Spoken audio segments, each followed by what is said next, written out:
sam Ivan Pomić, bio sam pripadnik više brigada u Domovinskom ratu, bio sam jedan i od zapovjednika.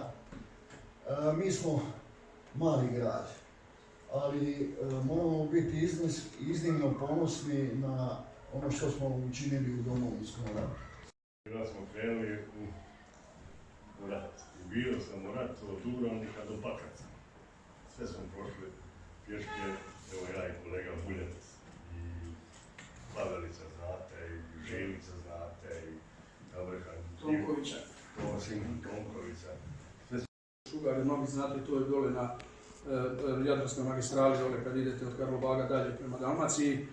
I tu smo letjeli, najveća nas je strah, većine nas do tad bila da nismo nikad letjeli u životu, gdje bi mi letjeli.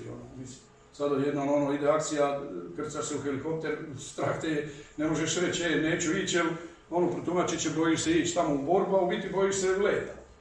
1991.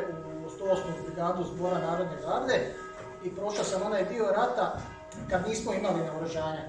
Kad smo nosili lovačke puške, kad nismo imali što vraćati, nego smo okruživali vojarne JNA, gdje smo ih prisiljavali da izađu iz vojarni i da dođemo do oružja, da možemo naoružati naše članove 108. brigade.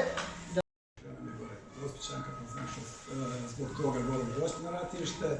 Kasnije prebačen u 118. brigadu, bio sam nešto kratko u specijalnu u Gospiću, to zna Buljac jako dobro.